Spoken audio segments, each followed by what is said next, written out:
السلام علیکم ورحمۃ اللہ وبرکاتہ۔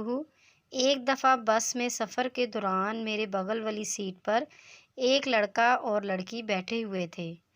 ان کو دیکھ کر لگ رہا تھا کہ وہ ایک دوسرے کے لیے اجنبی ہیں۔ کچھ ہی دیر بعد آپس میں باتیں کرنے لگے۔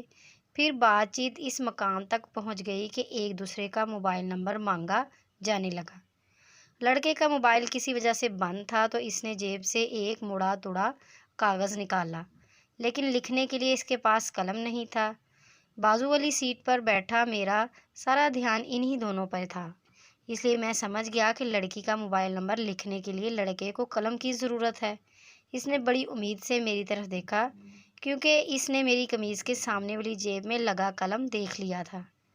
میں نے جیب سے قلم نکالا اور چلتی بس سے باہر پھینک دیا، کیونکہ ہمارا تو قومی اصول ہے، نہ کھیڈاں گے نہ کھیڈن دیاں گے۔ مزید اچھی سی ویڈیوز کے لیے ہمارے چینل کو سبسکرائب کریں۔